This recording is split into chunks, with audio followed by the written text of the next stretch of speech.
সম্মানিত শিক্ষার্থীবৃন্দ, সকলকে আন্তরিক শুভেচ্ছা জানিয়ে শুরু করছি। আজ আমরা সমাধান করব নবম দশম শ্রেণীর সাধারণ গণিত বইয়ের অনুসরণী 3.1 এর 12 নং প্রশ্নের। তো 12 নং প্রশ্নে আমাদের কি দেওয়া আছে? 12 নং প্রশ্নে আমাদের দেওয়া আছে x = 3, y = 4 এবং z = 5 হলে 9x² + 16y² + 4z² - 24xy - 16yz plus 12zx সমান কত? আমাদের এটার মান নির্ণয় করতে হবে। আমাদের তিনটা জিনিস দেওয়া আছে, x এর মান 3, y এর মান 4, z এর মান 5। তাহলে যা দেওয়া আছে আমরা তা আগে লিখব। দেওয়া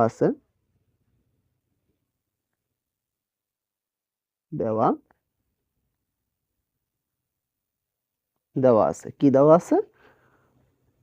x = 3, y = 4, z = কত? 5। এই তিনটা জিনিস আমাদের দেওয়া আছে। এখন আমাদের প্রদত্ত রাশি যেটা দেওয়া আছে এটা একবার লিখব। সুতরাং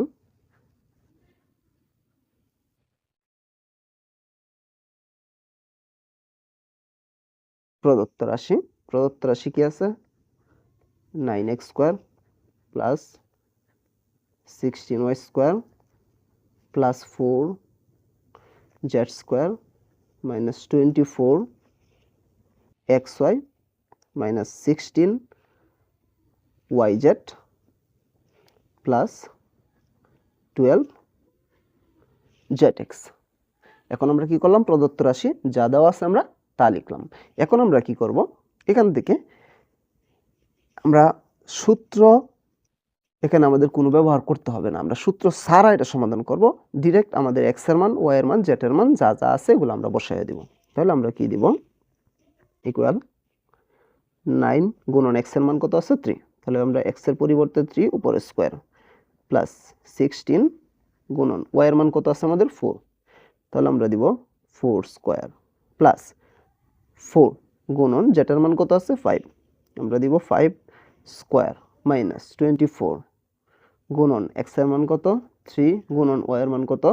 4 মাইনাস 16 গুণন y এর মান 4 গুণন z এর মান কত আছে? 5 প্লাস 12 গুণন z এর মান 5 গুণন x এর মান 3। আমরা এই মানগুলা এখানে বসায় দিলাম। মানগুলা বসানোর পরে এখন আমরা কি করব? এই স্কয়ারগুলা উঠায় দিব। স্কয়ার যদি আমরা উঠাই তাহলে আমাদের কি হয়? 9 গুণন 3 স্কয়ার কত? 3 স্কয়ার = 9 প্লাস 16 গুণন 4 স্কয়ার কত? 4 স্কয়ার 16 প্লাস 5 4 গুণন 5 স্কয়ার কত? 25 মাইনাস এই তিনটা আমরা একসাথে কি করব? গুণ দিব। 24, 3 আর হচ্ছে 4। এই তিনটা যদি আমরা একসাথে গুণ দিই তাহলে কত হয়? 288। এখানে আমরা ক্যালকুলেটর ব্যবহার করতে পারবো, মানে তোমরা এখানে ক্যালকুলেটর ব্যবহার করতে পারবা। এবং এখানে আমরা এটাকে গুণ দিব। এখানে 16, 4, 5 আমরা যদি সবগুলো একসাথে গুণ দেই তাহলে কত হয়? 320 প্লাস এই যে 12, 5, 3 বা 12, 5, 3 এই তিনটা যদি আমরা একসাথে গুণ দিই তাহলে কত হয় আমাদের? 180 আমরা দিলাম। দেওয়ার পরে এখন আমরা কি করব? এই 9 আর 9 আমরা একসাথে গুণ করব। 9 নং কত? 81 প্লাস এই 16 কত? 256 প্লাস 4 25 কত? 100। বাকি তিনটা যা আছে তাই 288, 320, 180 এগুলা যা ছিল আমরা তাই লিখলাম।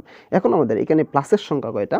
প্লাসের সংখ্যা আছে 81, 256, 100, 180। এই চারটা হচ্ছে আমাদের প্লাসের সংখ্যা। তাহলে প্লাসের যে চারটা, এই চারটা আমরা একসাথে গুণ দিব।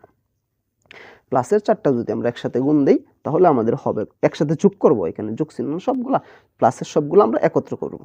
তাহলে আমাদের হয় কত? আমাদের হয় 617। এবং মাইনাসের কয়টা সংখ্যা আছে আমাদের? দুইটা, 288 আর একটা হচ্ছে 320। আমরা এগুলো যদি একসাথে যোগ করি মাইনাসের গুলা তাহলে আমাদের কত হয়? 608। এখন আমরা কি করব? 617 থেকে 608 যদি আমরা বিয়োগ করি তাহলে কত হয়? 9। এইটাই হচ্ছে আমাদের এই অঙ্কের সমাধান বা এটার আনসার। আমরা আরেকবার বলি কিভাবে আমরা এটা সমাধান করছি।